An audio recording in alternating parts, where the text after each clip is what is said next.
रूस के राष्ट्रपति व्लादिमीर पुतिन एक्शन मोड में हैं। मीटिंग पर मीटिंग कर रहे हैं। वजह है रूस के दागिस्तान के 2 शहरों में आतंकी हमले। दागिस्तान में बीच सड़क आतंकी गोलियां बरसाते रहे, जिसे पूरी दुनिया ने देखा। आतंकियों ने रूस में जो खूनी खेल खेला, पुतिन उसका करारा जवाब देने की अब तैयारी में है। बस टाइम फिक्स होना बाकी है। और इस स्पेशल रिपोर्ट में देखिए दागिस्तान में कैसी बहा आम लोगों का खून।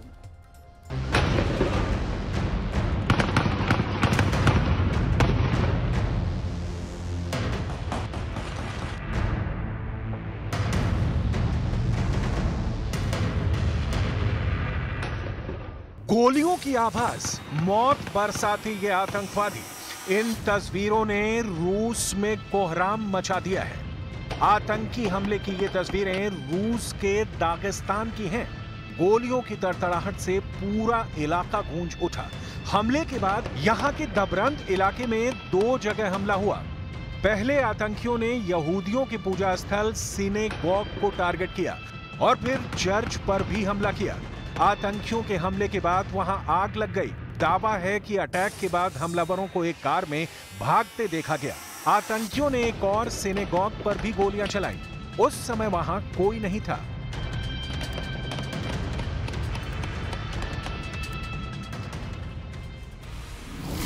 रूसी न्यूज एजेंसी टास ने बताया कि हमलावर एक अंतर्राष्ट्रीय आतंकवादी संगठन के सदस्य थे।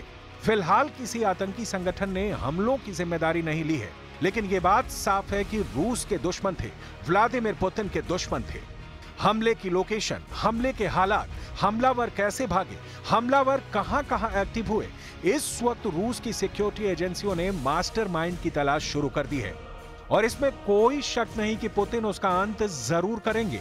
आतंकियों ने दागिस्तान में कैस्पियन सागर के किनारे पर मौजूद लोगों पर भी गोलियां बरसाई। हर तरफ अफरा तफरी ऐसी मची कि लोग जान बचाकर भागने लगे। इससे पहले आतंकियों ने यहूदियों के धार्मिक स्थल सिनेगॉग में आग लगा दी, चर्च पर गोलियां बरसाई, पादरी का सिर कलम कर दिया, चर्च के गार्ड को गोलियों से भून डाला, पुलिस की पोस्ट पर गोलियां बरसाई। रूस में 2 जगहों पर एक साथ आतंकी हमला हुआ। आतंकियों ने रूस के दागिस्तान में दरबंद और यहां की राजधानी माखचकाला में एक साथ हमले किए हैं। जिस सिनेगॉग और चर्च पर हमला हुआ वो दागिस्तान के दरबंद शहर में है। यहां रूस के यहूदी नागरिकों की अच्छी खासी आबादी रहती है। रूस के कोकेशस इलाके में यहां मुस्लिम और यहूदी हमेशा से रहते आ रहे हैं। जबकि जिस पुलिस स्टेशन पर हमला हुआ वो दरबंद से 125 किलोमीटर दूर दागिस्तान की राजधानी माखचकाला में है। आतंकी हमले का पैटर्न बताता है कि यह प्री प्लान था, क्योंकि आतंकियों ने दागिस्तान के 2 शहर पर एक ही समय पर हमला बोला। फादर निकोले उस वक्त दरबंद शहर के चर्च में ही थे। रविवार शाम यहां हमला होता है। आतंकी चर्च में घुस जाते हैं और वहां मौजूद फादर निकोले का सिर कलम कर देते हैं। वहां एक सिक्योरिटी गार्ड मिखाइल भी था, जिसे आतंकियों ने गोली मारकर मौत के घाट उतार दिया। रूस में हुए इस दोहरे आतंकी हमले में 8 पुलिसकर्मियों सहित 15 लोगों की मौत हो गई। पुलिस के 25 जवान भी घायल हो गए। वहीं जवाबी कार्रवाई में 4 आतंकवादी भी मारे गए। रूस की नेशनल एंटी टेररिज्म कमेटी इस वक्त बहुत ज्यादा एक्टिव है। दागिस्तान में आंतरिक मामलों के मंत्रालय ने कहा कि हथियार बंद लोगों में एक ग्रुप ने सिनेगॉग और चर्च पर गोलीबारी की। इस दौरान काउंटर ऑपरेशन में 4 आतंकियों को मार गिराया गया। कुछ भाग गए, जिनकी तलाश में दागिस्तान का चप्पा चप्पा खंगाला जा रहा है। Сегодняшний день для Дагестана стал днем трагедии. И не только для Дагестана, а для всей нашей страны. Беспрецедентные по своему цинизму были совершены сегодня террористические акты в отношении культовых объектов. В столице Дагестана, Махачкале, и древнейшем городе Дербент. दागिस्तान ने हमले के पीछे यूक्रेन और नाटो देशों को जिम्मेदार ठहराया है। दागिस्तान के नेता अब्दुल खाकिम गदजिएव ने टेलीग्राम पर लिखा, इसमें कोई शक नहीं कि ये आतंकी हमले किसी न किसी तरह से यूक्रेन और नाटो देशों की खुफिया एजेंसियों से जुड़े हैं। इसमें कोई शक नहीं कि इस हमले का वीडियो देखकर पुतिन का खून खौल रहा है। पुतिन बदला लेंगे, इसमें कोई दो राय नहीं। लेकिन सबसे पहले वो देखेंगे कि इस हमले के पीछे कौन है। रूस में आतंकी हमले को लेकर यूक्रेन की तरफ से अभी कोई बयान नहीं आया है, यानी ज़ेलेंस्की खामोश है। रूस में चेचन्या के लीडर रमजान कादिरोव ने कहा है कि जो कुछ हुआ वो रूस को उकसाने के लिए किया गया है, ये कलह पैदा करने की कोशिश है। दागिस्तान में हुआ यह आतंकी हमला इस साल का दूसरा बड़ा आतंकी हमला है। इससे पहले मार्च में रूस की राजधानी मॉस्को में क्रॉकस सिटी हॉल पर आतंकी हमला हुआ था। इस आतंकी हमले में 143 लोगों की मौत हुई। तब पुतिन ने कहा था कि हमलावरों ने यूक्रेन की तरफ भागने की कोशिश की। सभी को पकड़ लिया गया है, उन्हें कड़ी सजा दी जाएगी। तब इस आतंकी हमले की जिम्मेदारी आतंकी गुट ISIS के यानी ISIS खुरासान ने ली थी। हालांकि रूस ने इसमें यूक्रेन की मिलीभगत होने के आरोप लगाए थे। पुतिन 18 मार्च को 5वीं बार रूस के राष्ट्रपति बने थे। हमला उसी के 5 दिन बाद हुआ था। रूस के दागिस्तान प्रांत से इससे पहले भी डराने वाली तस्वीरें आ चुकी हैं। वो तारीख और साल था 31 अक्टूबर 2023 और जगह थी दागिस्तान की राजधानी मखाच काला। हमास ने 7 अक्टूबर को इजरायल पर हमला कर दिया था, जिसके बाद बदले की आग में जलते इजरायल के प्रधानमंत्री बेंजामिन नेतन्याहू ने हमास से युद्ध का ऐलान कर दिया। नेतन्याहू ने कहा कि खून का बदला खून से लिया जाएगा।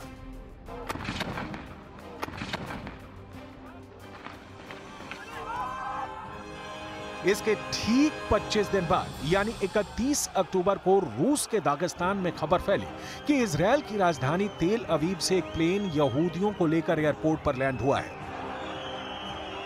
खबर फैलने के फौरन बाद ही हजारों की संख्या में मखाच काला के लोग एयरपोर्ट पहुंच गए। भीड़ एयरपोर्ट से गुजरती कारों को रोककर लोगों को चेक करने लगी, उनसे पासपोर्ट मांगने लगी ताकि इजरायल के लोगों को पहचान कर उन्हें नुकसान पहुंचाया जा सके। तब हिंसक भीड़ पर रूसी सुरक्षा बलों ने बहुत ही मुश्किल से काबू पाया था। दुनिया इस वक्त बहुत से युद्ध झेल रही है। कुछ भड़के हुए हैं, कुछ भड़कने की कगार पर है। यूक्रेन और गाजा के पास युद्ध का अगला एपिसेंटर कहां बनेगा, इसका अंदाजा लगाया जा सकता है।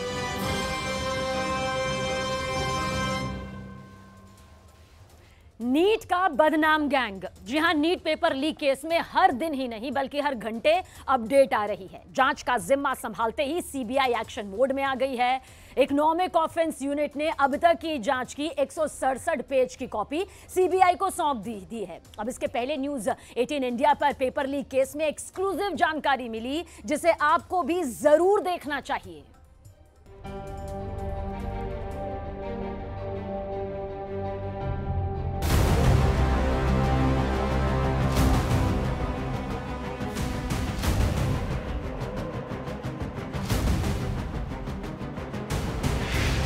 कैसे, कब, कहां, किसने? शहर दर शहर ये सवाल पूछे जा रहे हैं कि देश की इतनी प्रतिष्ठित परीक्षा नीट का पर्चा फुल प्रूफ माने जाने वाले बक्से से कौन निकाल ले गया? कैसे हिल गया उस एग्जाम सिस्टम पर भरोसा जो तय करता है देश के लाखों छात्रों का भविष्य? नीट पेपर लीक के इनसाइड स्टोरी की आज पूरी पड़ताल करेंगे।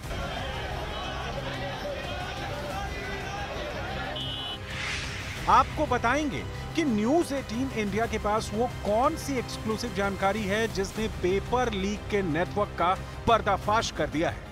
कैसे अहमदाबाद से पेपर हजारीबाग पहुंचा और फिर वो कैसे हजारीबाग के ओएसिस स्कूल के सेंटर पर पहुंचा। पेपर लीक से जुड़े हर किरदार के बारे में उसकी डिटेल भी आपको बताएंगे। ये भी बताएंगे कि 9 बक्सों में पेपर अहमदाबाद से निकला और 9वें बक्से के साथ छेड़छाड़ की गई तो आखिर किसने, कहां और कैसे निकाली बुकलेट? कौन है जिस पर जांच एजेंसियों को सबसे ज्यादा शक है? इसके अलावा पेपर लीक गैंग के अकाउंटेंट की उस डायरी की डिटेल भी बताएंगे जिसमें नीट पेपर लीक का पूरा हिसाब किताब दर्ज है। 9 बक्सों में प्रश्न पत्र अहमदाबाद से हजारीबाग भेजे गए थे। इन्हीं में से एक बक्से से छेड़छाड़ कर एक बुकलेट निकाल ली गई और उसकी कॉपी करने के बाद फिर बुकलेट वापस रख दी गई। जिस बुकलेट का लिफाफा फटा हुआ मिला है, उसी बुकलेट की जली हुई कॉपी पटना में आरोपी अमित आनंद के घर से मिली थी। सवाल है कि टेम्परिंग कब की गई? कुरियर ऑफिस से बैंक ले जाते वक्त या बैंक से हजारीबाग सेंटर ले जाते वक्त? कहां पेपर निकाला गया, इसकी पड़ताल की जा रही है। डिटेल में जाने से पहले आपको पेपर लीक की पूरी ट्रेल जरूर देखनी चाहिए। अहमदाबाद से पेपर निकला, पहले रांची पहुंचा, फिर हजारीबाग में कुरियर ऑफिस पहुंचा और कुरियर ऑफिस से स्टेट बैंक गया। स्टेट बैंक से एग्जाम सेंटर पहुंचा। यह क्लियर हो चुका है कि 9वें बक्से से पेपर निकाला गया, लेकिन गुत्थी इस बात पर उलझ गई कि आखिर यह पेपर कहां निकाला गया। या तो कुरियर ऑफिस और बैंक के बीच में कहीं पेपर निकाला गया, या स्कूल और बैंक के बीच में निकाला गया। सबसे ज्यादा आशंका स्कूल और बैंक के बीच में हेराफेरी करने की है, क्योंकि बैंक से पेपर निकला तो स्कूल तक 4 किलोमीटर की दूरी तय करने में 1.5 घंटे का समय लग गया। इतना ज्यादा समय क्यों लगा, इसकी पड़ताल जारी है। पेपर लीक मामले में शक ओएसएस स्कूल के प्रबंधन पर है, क्योंकि पेपर लीक होने की सबसे ज्यादा आशंका वहीं से जताई जा रही है। इसमें 2 आशंकाएं हैं। पहली तो यह कि स्कूल पहुंचने के बाद पेपर लीक हुआ हो, दूसरी आशंका यह कि बैंक से स्कूल पहुंचने के बीच पेपर लीक हुआ हो। एनटीए हर जिले में एक कोऑर्डिनेटर नियुक्त करता है। पेपर लीक होने की आशंका ओएसिस स्कूल के प्रबंधन पर ज्यादा इसलिए हो रही है क्योंकि हजारीबाग में ओएसिस स्कूल के प्रिंसिपल कोऑर्डिनेटर थे। ओएसिस स्कूल के ही वाइस प्रिंसिपल सुपरिटेंडेंट थे। एक प्रोफेसर को ओएसिस सेंटर पर ऑब्जर्वर बनाया गया था। बैंक से प्रश्न पत्र कोऑर्डिनेटर और सुपरिटेंडेंट लाते हैं। ऐसे में बैंक और स्कूल के बीच में या स्कूल में पेपर लीक होने की आशंका जताई जा रही है। जब वो ईओयू की टीम आई तो इसकी गहन जांच किया और जांच के बाद देखा कि इसके अपोजिट एंड में यहाँ से बहुत मामूली सा प्रिसाइजली एंड कुछ कट है और उस कट से फिर ग्लू से स्टिक किया हुआ है, जो उन्होंने कहा कि हाईली स्किल्ड प्रोफेशनल ही कर सकता है। तो कहीं ना कहीं कुछ गड़बड़ी था। अब वो गड़बड़ी कहाँ से था, ये जांच का विषय है। न्यूज 18 इंडिया के पास इसकी एक्सक्लूसिव जानकारी है, लिहाजा इसे विस्तार से समझने की कोशिश करते हैं कि नीट का पेपर लीक कैसे हुआ, क्योंकि जो सबूत मिले हैं वो चीख चीख कर इसकी गवाही दे रहे हैं कि पेपर लीक हजारीबाग में ही हुआ और वहीं से छात्रों तक पहुंचा। समझने की कोशिश करते हैं कि कैसे हुआ पेपर लीक। तो 9 बक्से में प्रश्न पत्र रखे हुए थे। एक बक्से में प्रश्न पत्र के 3 बंडल थे। एक बंडल में 24 प्रश्न पत्र होते हैं। 9वें बक्से के एक बंडल से बुकलेट निकाली गई। बुकलेट एक लिफाफे में थी, जिसे कैंची से काटा गया। बुकलेट दोबारा रखकर लिफाफे को चिपकाया गया। परीक्षा सेंटर में एक लड़की को बुकलेट मिली थी। लड़की ने बताया कि लिफाफा फटा हुआ था। इसी नंबर की जली हुई बुकलेट पटना में मिली थी। इस बीच आर्थिक अपराध इकाई की जांच में पता चला है कि परीक्षा से एक दिन पहले पटना में पुलिस को जो अज्जला बुकलेट नंबर 6136488 मिला था, वो बुकलेट नंबर का ओरिजिनल क्वेश्चन पेपर हजारीबाग के ओएसएस स्कूल के सेंटर पर एक लड़की को मिला था। उसको रिजल्ट में 110 नंबर आया है। इस पड़ताल के बीच बिहार पुलिस की जांच टीम ने उस लड़की से पूछताछ की। उसके पास से क्वेश्चन पेपर और जिस प्लास्टिक के पैकेट में क्वेश्चन पेपर रखा था वो मिला, जिसे ईओयू की टीम ने जब्त कर लिया। मतलब ये कि लड़की के क्वेश्चन पेपर मिलने से पहले बॉक्स से पेपर को टेम्पर करके निकाला गया था। यही नहीं, जांच में यह भी पता चला है कि पटना के लर्न एंड प्ले स्कूल में भले ही अभ्यर्थियों को एक दिन पहले क्वेश्चन पेपर रखने के लिए बुलाया गया था, लेकिन वहां पर प्रश्न पत्र परीक्षा के दिन सुबह 10 बजे पहुंचा था और नीट यूजी की परीक्षा सेकेंड हाफ में थी। लाखों छात्रों के भविष्य के साथ खिलवाड़ हुआ, लिहाजा एक्शन हुआ। लेकिन पड़ताल अभी जारी है। पेपर लीक केस की जांच ईओयू से लेकर सीबीआई के सुपुर्द कर दिया गया है। लेकिन नीट जैसी परीक्षा को लेकर जो भरोसा देश को था, उसे अब इस पेपर लीक ने हिला कर रख दिया है। सबूत बता रहे हैं कि पेपर लीक का एपिसेंटर हजारीबाग ही था, लेकिन इसके तार देश के 5 राज्यों से जुड़ते हुए नजर आ रहे हैं। बिहार, झारखंड, उत्तर प्रदेश, गुजरात और महाराष्ट्र। सीबीआई हर सूत्र, हर तार, हर किरदार और हर जिम्मेदार की खोजबीन में जुट गई है। देर सबेर नीट पेपर लीक के हर एक गुनहगार सलाखों के पीछे होंगे, लेकिन अभी तो हर दिन गुनहगारों से जुड़े सबूत मिल रहे हैं। मिल गई वो डायरी जिसमें है पेपर लीक से जुड़ा पूरा कच्चा चिट्ठा। सामने आई नीट की कलंक कथा के किरदारों की पूरी कुंडली। जांच टीम ईओयू के मुताबिक झारखंड के देवघर से गिरफ्तार आरोपी झुन्नू सिंह के घर की तलाशी के दौरान एक ऐसा सबूत हाथ लगा है जिसमें आरोपियों के गुनाहों की पूरी दास्तान दर्ज है। झुन्नू सिंह के घर की तलाशी के दौरान मिली इस डायरी में हैंडराइटिंग काफी खराब होने और जैसे तैसे लिखे होने की वजह से जांच एजेंसी को समझ पाने में दिक्कत हुई। लेकिन आर्थिक अपराध इकाई की टीम ने जो उस डायरी में पढ़ पाया उससे कई हैरान करने वाले पर्दाफाश हुए। इस डायरी में आरोपी चिंटू समेत अन्य कई लोगों का हिसाब किताब लिखा है, यानी पेपर लीक से जुड़े किरदारों की पूरी कुंडली इस डायरी में लिखी है। आरोपी झुन्नू सिंह के घर से मिली डायरी को लेकर चिंटू समेत अन्य से पूछताछ चल रही है, लेकिन डायरी में क्या क्या लिखा है उसे जानना बेहद जरूरी है। डायरी में छात्र का नाम, परीक्षा, पेपर डील की जानकारी लिखी है। डायरी में यह बात भी लिखी है कि नीट पेपर के लिए 30 लाख से 55 लाख रुपए की डील हुई। नीट पेपर लीक कांड में गिरफ्तार आरोपी चिंटू ने पूछताछ के दौरान कई अहम पर्दाफाश किए हैं। चिंटू ने जांच टीम को बताया कि कैसे पेपर लीक हुआ, कितने में हुई थी डील। चिंटू ने यह भी बताया कि उसके मोबाइल पर प्रश्न पत्र और उत्तर रॉकी ने भेजा था, जिसके बाद उसने पटना के खेमनी चक में लर्न एंड प्ले स्कूल में करीब 35 छात्रों को प्रश्न पत्र और उत्तर रटवाने के लिए वहीं वाईफाई प्रिंटर की मदद से उसने पेपर की 10 से 12 कॉपी तैयार की। रॉकी रांची में रहकर एक रेस्टोरेंट चलाता है, उसकी तलाश में छापेमारी जारी है। इस बीच ईओयू की टीम ने पूछताछ में चिंटू को बताया कि रॉकी के माध्यम से सबसे पहले बायोलॉजी का प्रश्न पत्र और उत्तर आया, इसके बाद फिजिक्स और अंत में केमिस्ट्री का पेपर आया था। रॉकी पेपर लीक के मुख्य साजिशकर्ता अतुल वत्स और अंशुल सिंह के साथ सीधे संपर्क में था। रॉकी को ही चिंटू के जरिए बिहार में प्रश्न पत्र सप्लाई करने की जिम्मेदारी थी। चिंटू ने रॉकी से मिले पेपर को संजीव मुखिया गैंग के कुछ लोगों को भी दिया था ताकि सेटिंग कराकर वो लोग पैसा कमा सकें। चिंटू ने झारखंड के हजारीबाग में परीक्षा दे रहे कुछ छात्रों को भी पेपर भेजे थे। साजिश को अंजाम देने के लिए चिंटू ने 5 मोबाइल फोन खरीदे थे और अलग अलग कंपनियों के सिम कार्ड फर्जी दस्तावेज के आधार पर खरीदा था। सिर्फ इन्हीं नंबरों से ही वो अपने क्लाइंट और सेटर नीतीश कुमार और अमित आनंद के अलावा दूसरे आरोपियों से बात करता था। लेकिन जब सिकंदर और बाकी पकड़े गए तो चिंटू ने सिम तोड़कर एनआईटी घाट पर फेंक दिया था। इस बीच नीट पेपर लीक मामले में एक और बड़ा पर्दाफाश हुआ। पेपर लीक कांड के किरदारों में एक नाम और जुड़ गया, वो नाम है मनीष का।